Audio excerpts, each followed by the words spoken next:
Good afternoon, everyone. I am Sanhita Sarkar from Western Digital, where I deliver various analytics features and solutions for the company's storage products ranging from NVMe all-flash arrays to object storage. Today, I will talk about how to implement a scalable AI data pipeline for accelerating time to insight in IoT environments. First, I will show the various stages of an AI data pipeline and the requirements for each of these stages. Next, I will discuss how AI implementations can benefit from disaggregated architectures involving GPU compute, shared flash storage, and object storage. I will also present some performance data for the training and inference phases from our own implementation, and we'll share some data points for Kafka ingestion to an NVMe all-flash array. I will also talk about the performance of our data pipeline starting from object notifications to metadata indexing and search. This will be followed by a real-world use case and best practices. Now, the different stages of an AI data pipeline. The first stage is the ingest from various sources, starting from legacy to enterprise business processes to IoT and sensors. This ingestion can be implemented on a temporary landing zone or on a centralized, globally accessible high-capacity tier or on a high-performance tier with a goal for real-time analytics. The data preparation phase involves ETL or pre-processing of the data, like filtering or formatting of the data as per business requirements. The model training phase involves incremental training of convolution neural network models to generate trained models, which are then deployed by the model serving layer to deliver an inference or a prediction. This training phase is iterative because once the trained models are generated, they need to be tested for inference accuracy and may need to be retrained to improve the accuracy. So it may take hours to days for the data preparation phase, days to weeks to churn through the data for training, to ultimately deliver an inference in just a few seconds with the best possible accuracy. Now, this pipeline has varying characteristics and performance requirements. The data from the sources can be characterized by variety, volume, and disparity. The ingest phase needs to have support for speed and scale to sustain the volume and velocity of the incoming data. Data quality is the primary focus of the data preparation phase. The training and inference phases are sensitive to model quality, data access latency, response time, throughput, and data caching capabilities of the implemented AI solution. Now, coming to infrastructure requirements. If the ingestion is implemented on a temporary landing zone, then one may use NVMe all-flash arrays or an object storage. If implemented on a centralized, globally accessible high-capacity tier, then one may use an object storage. And if implemented on a high-performance tier with a goal for real-time analytics, then NVMe all-flash arrays is the best choice. For the data preparation phase, where the goal is data quality, then NVMe all-flash arrays is a good choice both in terms of cost and performance, but one may also choose to go with a hybrid option. The training and inference phases are sensitive to low latency and high throughput, so NVMe all-flash arrays is the best choice here. Now, as the data and models start growing over time, an object storage can serve as a scalable, high-capacity archival tier. Now, coming to disaggregated architectures for AI implementations. So, in traditional AI systems, the ingestion is implemented on a centralized data repository like an object storage as one of the three options that I showed earlier. So, once it undergoes data preparation, the training data is stored in a compute server with GPUs co-located with flash to execute model training. Now, if we want to scale this compute tier, we need to homogeneously add tightly coupled GPUs with flash and copy this training data over to the local flash devices on the GPU servers. Then once the trained models are generated, the model serving client can deploy these models to deliver an inference. So in this case, the training is limited to the flash storage capacity integrated in the GPU servers, and this incurs multiple data transfers from the object storage. Once the data grows over capacity on these servers, And ultimately, this incurs delays in model serving and inference. In our disaggregated implementation, we have a pool of GPU compute, a shared pool of NVMe flash storage, and an object storage. And we can independently scale these resources as needed. So once the ingestion is done and undergoes data preparation, the training data is stored in the shared flash storage, and it is accessible by the pool of GPUs to execute model training. So this avoids subsequent data transfers in and out of the GPU servers, unlike the previous case. And ultimately, the model serving client can have immediate access to these trained models on the shared flash storage and can deliver an inference as fast as possible. Now, how do we implement a disaggregated architecture for these kinds of AI data pipelines? So there are a few options. Here I will show the first option. So here the ingestion is implemented on a centralized high capacity landing zone like an object storage. We also have a high performance shared flash storage. Now once the data undergoes data preparation, the training data is stored in the shared flash storage. Now without using any local storage, the GPU cluster can access the training data, execute model training, and store these trained models back into the shared flash storage.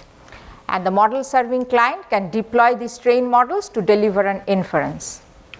And as the models and data start growing over time, they can be stored back into the object storage for future reference. Now I will show the end-to-end workflow that we implemented for this option 1. And in this case, for the shared flash storage, we used an NVMe all-flash array, and for the object storage, we used an active scale. So here, as new objects arrive in the object storage, they undergo data preparation followed by model training on a GPU cluster, and the training data and models are stored in the NVMe all-flash array. So we used a service for new object notifications, which is based on a Kafka messaging framework to deliver new object notifications. So as new objects arrive in this object storage, they may be image objects, text objects, or video objects. This service gets the notifications of these objects and publishes the metadata to a Kafka topic. The AI model serving client subscribes to this topic to get the locations of these image objects or ingested objects. It can be image, text, or video, and then retrieves these objects from the object storage. It also gets the relevant AI model from the NVMe all-flash array and executes deep learning algorithms for analyzing these objects and generating custom metadata.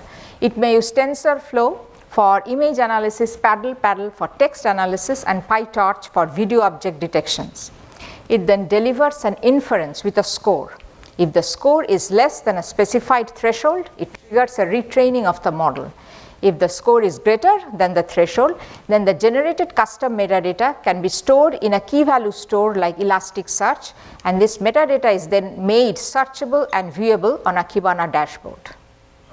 Yes? So how will the ingesting of the notification of the new object arrives? Who is making the decision of which model?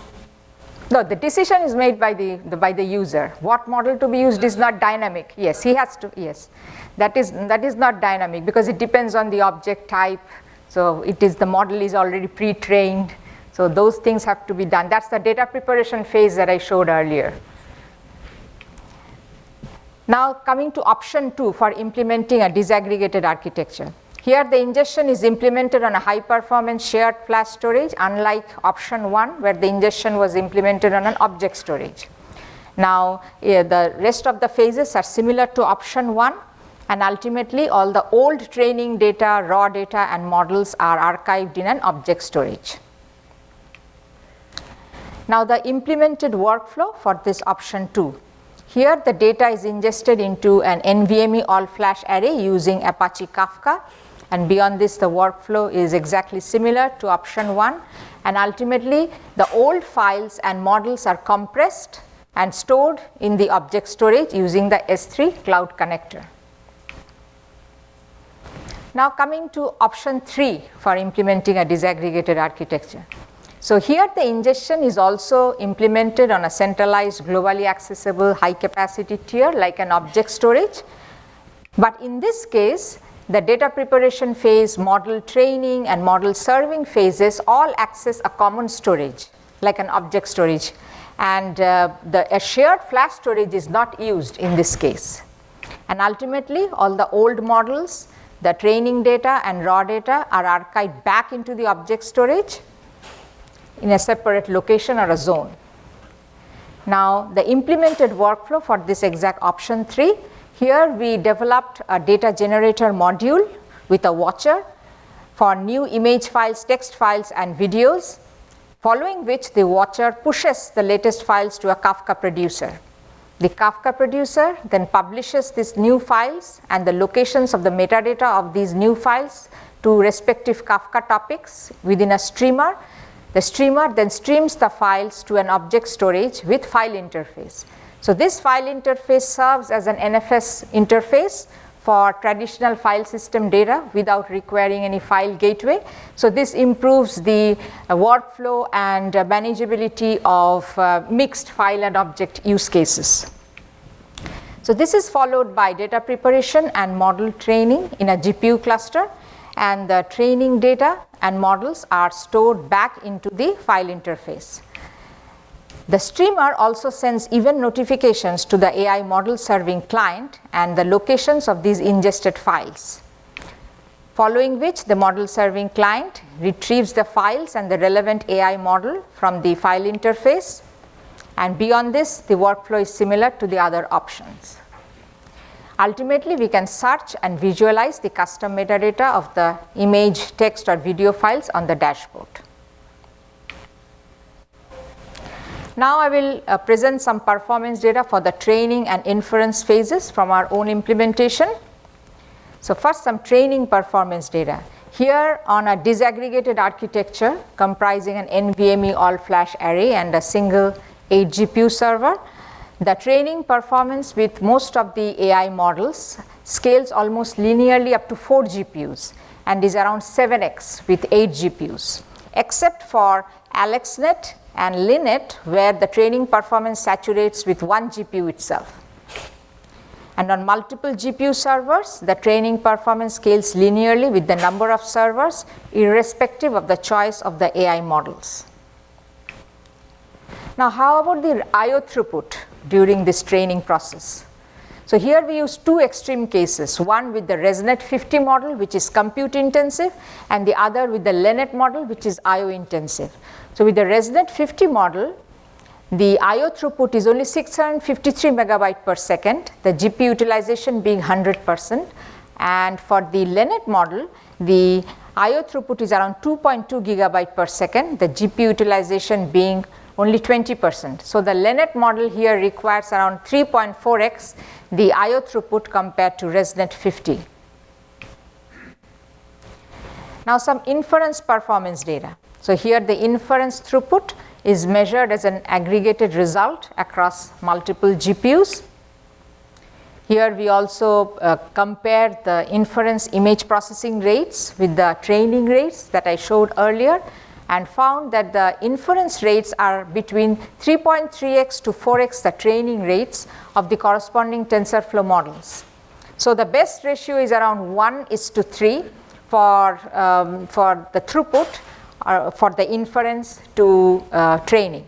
So on multiple GPU servers, the users can allocate 1 to 2 GPUs for inference for every 8 GPUs, and the rest they can allocate for training. So this way they have the flexibility to run mixed workloads, both for training and inference, on very large GPU server farms.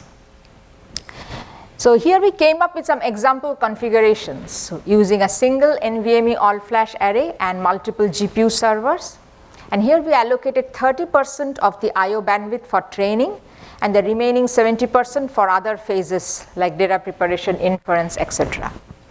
And using this allocation strategy, we came up with some configurations as shown in the table here. So here the mixed I/O throughput delivered by a single NVMe all-flash array is 23.5 gigabyte per second.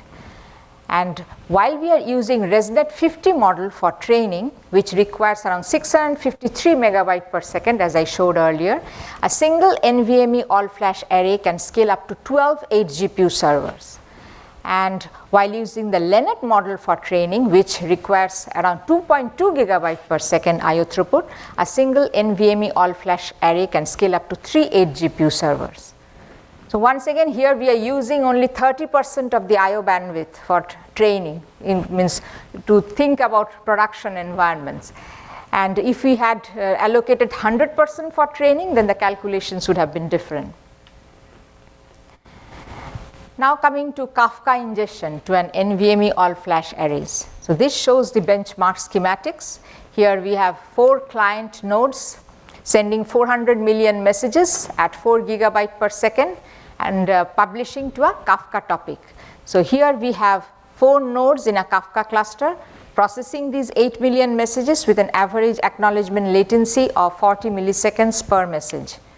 We have a Kafka Connect cluster with multiple worker nodes with connectors distributed across these worker nodes for parallelism. Here each connector subscribes to a Kafka topic and syncs the data to an NVMe all-flash array.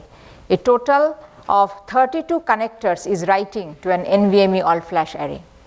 The achieved average write throughput from the array is 3.2 gigabyte per second. Now some performance data to support what I just stated. Here we see that the write throughput scales linearly from 8 to 16 connectors and by 1.5x from 16 to 32 connectors. And while using 4 connect worker nodes and 32 sync connectors, the average write throughput achieved is 3.2 gigabyte per second. So this test really helps to determine the number of connectors to configure in the Kafka Connect cluster based on the number of flash arrays we have, the input ingestion rates, and the available I/O throughput from the flash arrays. So this helps in some sizing information. Now I will talk about the performance of our data pipeline starting from object notifications to metadata indexing and search, which I showed in option 1 earlier. So where it plays a very important role as new objects arrive in the object storage. I also mentioned that this object notification service is based on a Kafka messaging framework.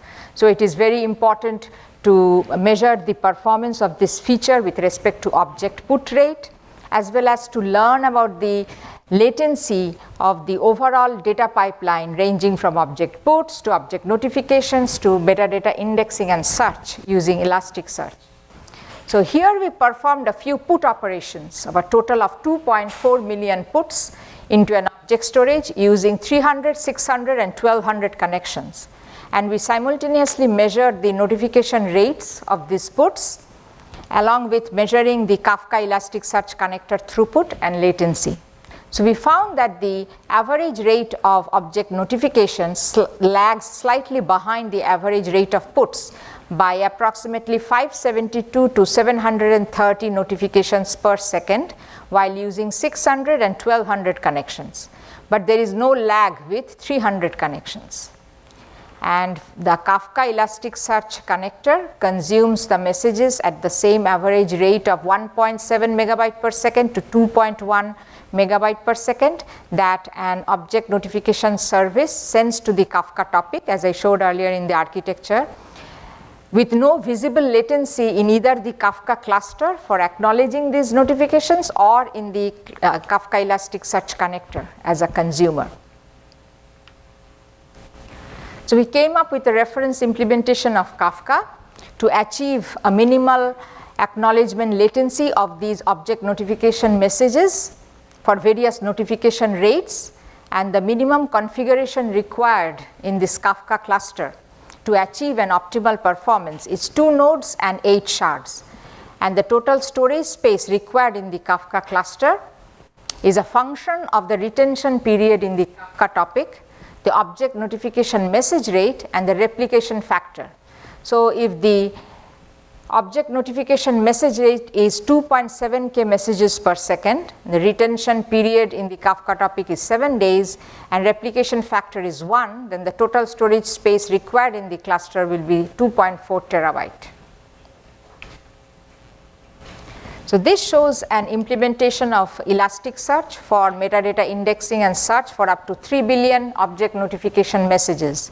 So here we have 4 nodes in the Elasticsearch cluster with a single instance per node and 2 primary shards and 2 replica shards per Elasticsearch instance.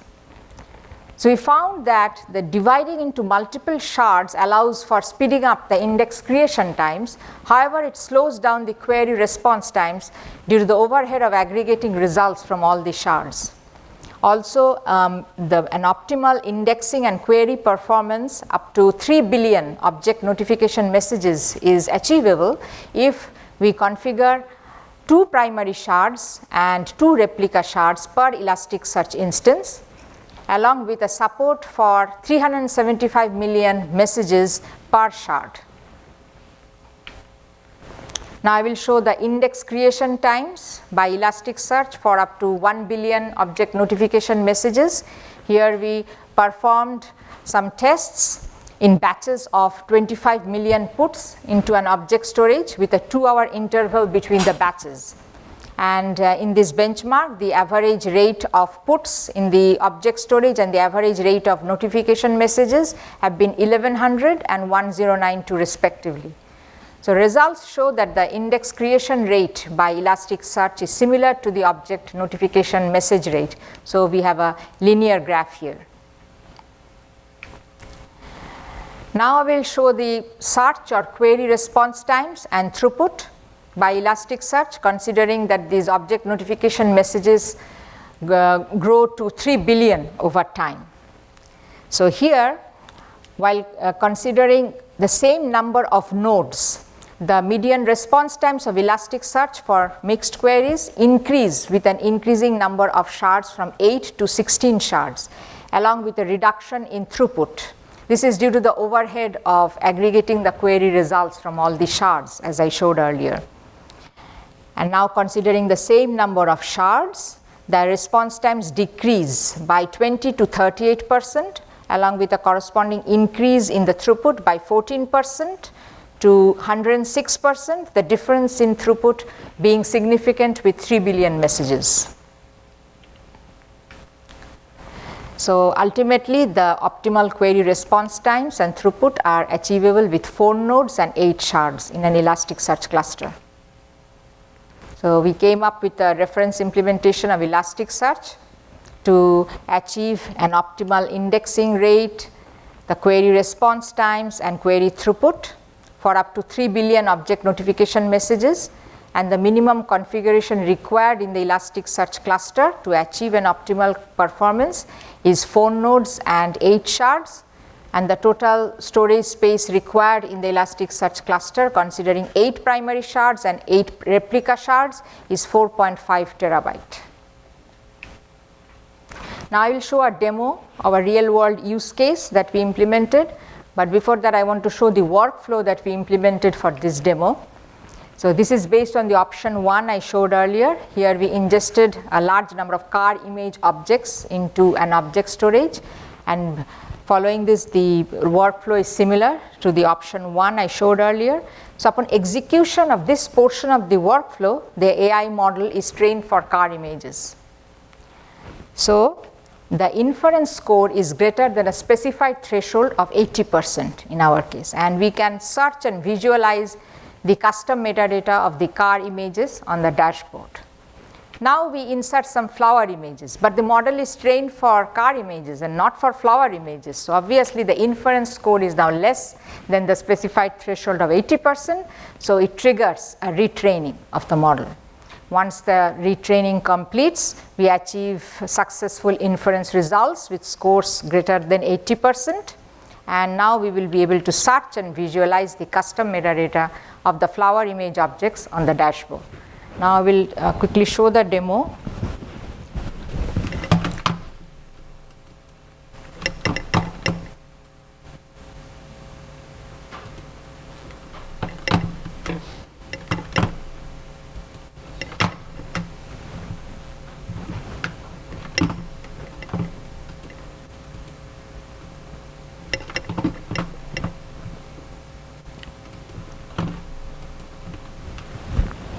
Here the demo shows a GPU cluster for executing AI model training and retraining, and here As it's important to note that the GPU cluster is not using any local storage because it's a component of the disaggregated architecture I described earlier. So here the GPU cluster will be using an NFS share from the NVMe all-flash array as its storage and not using any local storage.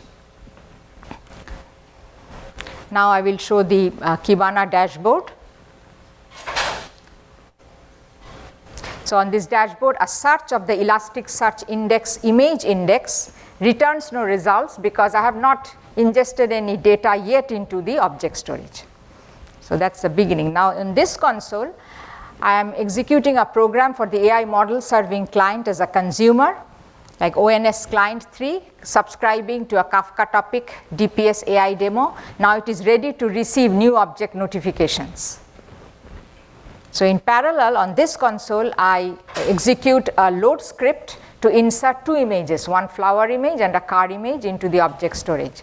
And as soon as I insert the 2 images, the AI model serving client will receive and analyze these 2 images. And for the flower image, it throws a warning saying that this model needs retraining and the inference scores are not deterministic. That means it has failed the inference process.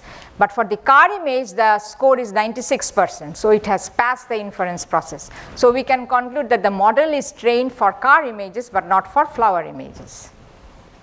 So now because the car image has passed the inference process, we can now go ahead and see the metadata of the car images on the dashboard. And meanwhile, the failed flower image is stored in a directory with other failed images so that a retraining can be triggered.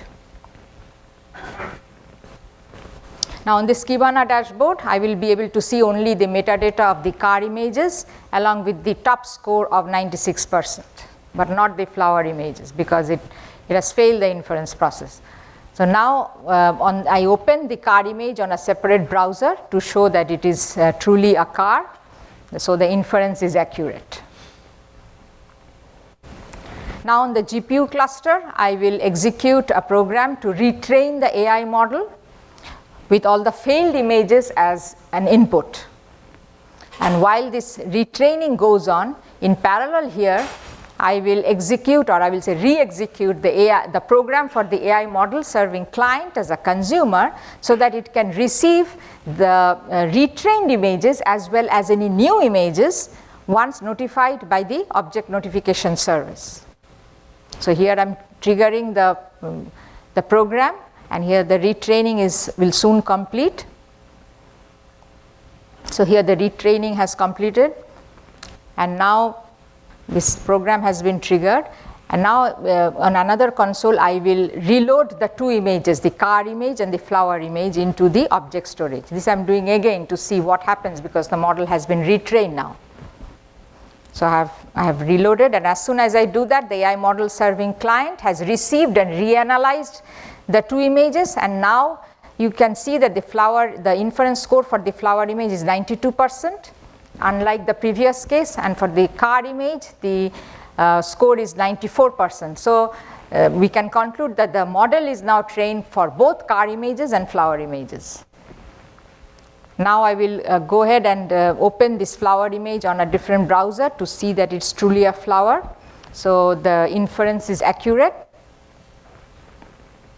And on the Kibana dashboard, I can see the metadata of both the car image and flower image now, along with the top 5 predictions from the image classification.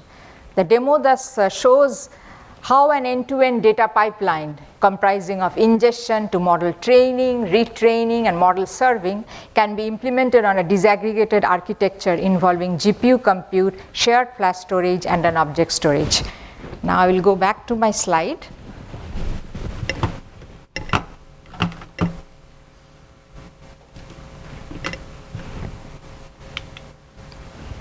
So a quick summary of what I talked about today. Implementing a disaggregated architecture has multiple benefits. It avoids subsequent data transfers in and out of the GPU servers as the data grows over capacity. The inference is also faster due to immediate access to the trained models on the shared flash storage. Businesses can independently scale the GPU servers and the flash arrays to meet the changing needs of their workloads, and they also have the flexibility to run mixed workloads for both training and inference. While using a preferred allocation strategy of the I/O bandwidth, teams can share and scale the flash arrays to serve multiple GPU servers in a cost-effective manner.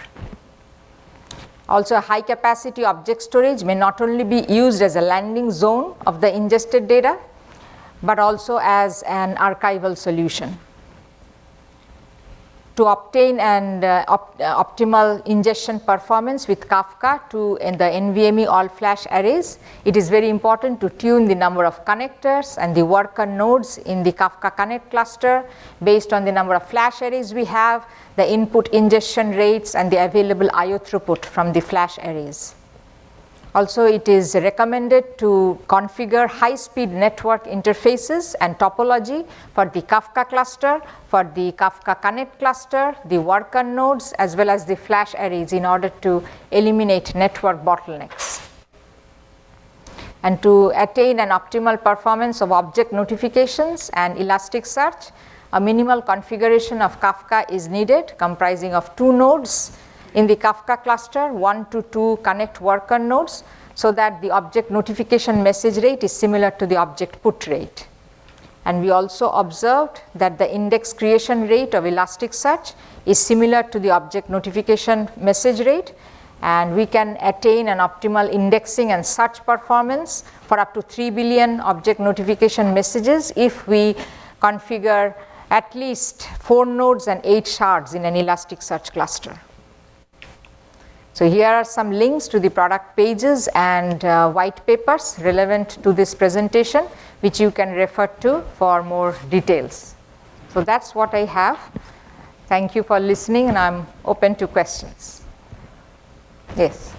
I heard you say the object storage part, but I heard you mention that flash have an NFS shared. Yes. NFS it is its own file interface. It's a proprietary. It's inside it, but it acts as an NFS interface. That's now the object storage. Yes, yes. It is inside the object storage. A feature of object storage. It's called Unified Data Access. So it can really support any file system data, because only object storage, then it internally it converts into object type and does everything, but it is totally transparent to the users. Another question is, in the Kafka case, what's the consistent model you're using, like replication factor 2 or 3? 1, we used 1, and the reference implementation that I showed is based on 1, but you can have it, because in production environments, if you, yes, all the data is for 1, what we achieved, but we gave all the sizing information. Then you will need more storage space, just that's it. Anything else?